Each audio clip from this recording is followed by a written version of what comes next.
Let the words of my mouth and meditation of my heart be always acceptable in your sight, O Lord, my strength and my Redeemer.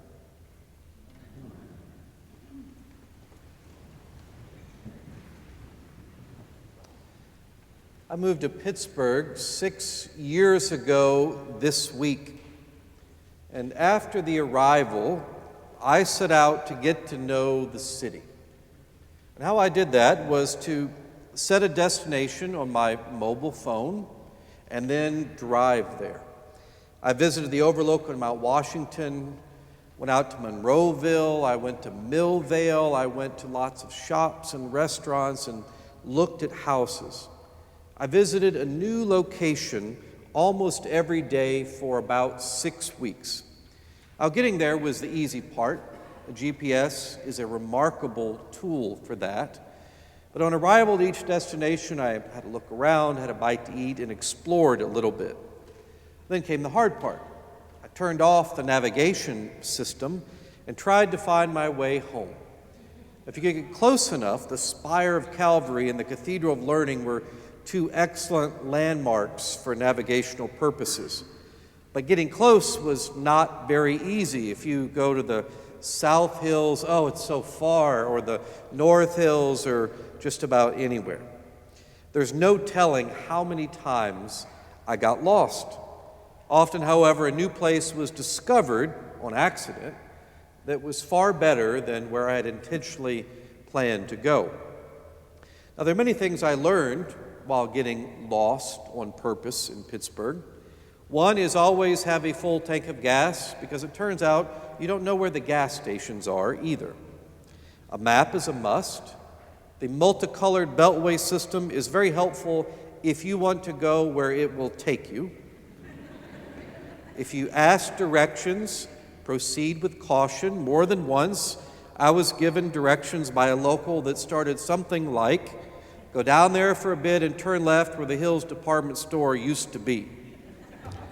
Something is lost in translation because of a lack of shared history of place.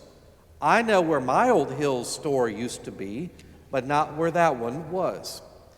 Now, if you grew up here, finding your way home is second nature. You don't think about it. You drive the route you've always taken, even if there are faster ways or newer ways or arguably better ways.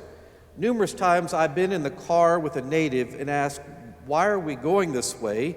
The response is, because, Jonathan, that's the way I go to New Ken, or my dad always drove this road.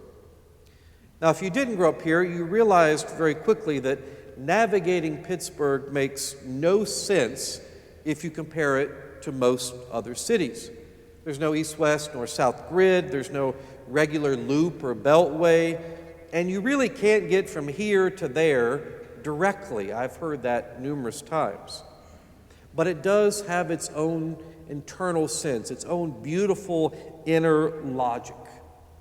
Pittsburgh, more than most places, is a product of its geography.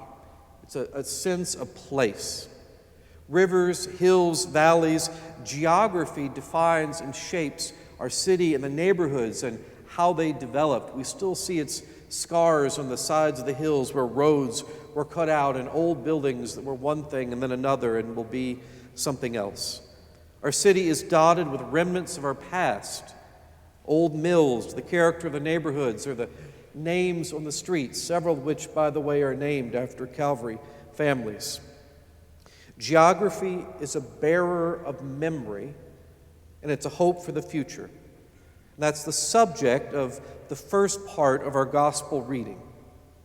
In the scene from the Gospel of Matthew, John the Baptist had just been arrested. That's Jesus' friend, his brother, his confidant, the one who baptized him. This is his close friend. And when Jesus heard this shocking news, he withdrew. He pulled back to move into the area of Galilee. This is where he grew up. It's his stomping grounds, the place, the people he knew intimately. When Jesus heard this bad news, he went home. Now, we know from the story he stopped briefly in his hometown of Nazareth. It's a tiny fishing village, about 150 people. It was in the north part of Israel, but not all the way up. And it appears in the story he stayed long enough to say hello and goodbye to his mom and family, and then he promptly left. And then he made his new home in the city of Capernaum. Capernaum was on the very northwest shore of the Sea of Galilee, about 20 miles away, and it was a far bigger city, 1,500, 2,000 people. They relied on fishing and trading, and it was the hometown of two of the disciples, Peter and Andrew. Just nearby, there was a major Roman road that went all the way north to Syria. This was a major hub for trading and fishing and all the way throughout the Roman Empire. It was filled with a multicultural environment. And something we might easily miss, but the change in geography in this story is significant. And something very significant is lost for us in translation because of the lack of the shared history of place. None of these names mean anything to us at all. We miss the important point. Galilee, Nazareth, Capernaum, Zebulun, Naphtali, each of these was a place of promise and a place of memory of the people who knew them. It was like hearing part of the family story you hear at reunions, and all the hardships they endured, the things they went through, all the places we came from, but with a new twist. All of that bad, the evil in the past, is redeemed with something that is going to happen in the future, a promise. And part of our gospel reading is a paraphrase of this Old Testament story. About 700 years before this, 2 of the 12 tribes of Israel lived in this exact part of the kingdom of Israel. There were 2 small groups stuck in the middle among various larger warring tribes, and they all wanted to kill one another and show who was the strongest and most important.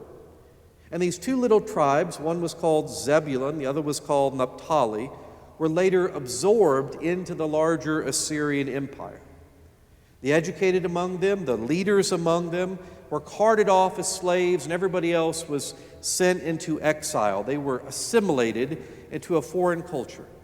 This effectively meant their whole identity as a people was annihilated. They existed no more.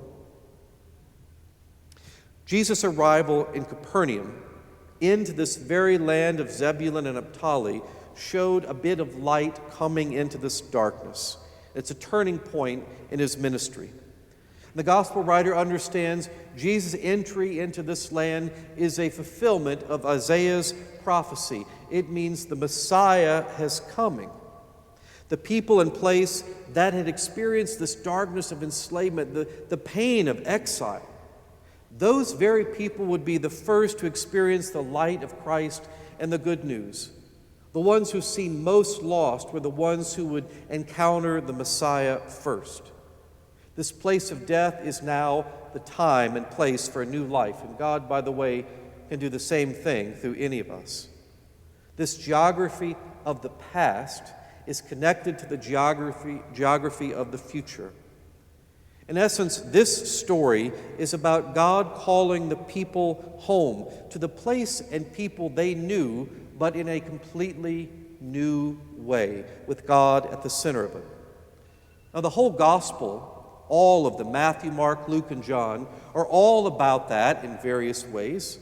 And we hear expressions throughout the gospels such as to deny oneself, to take up one's cross, to die to self, to repent and turn to the Lord, to be lost, and to be found.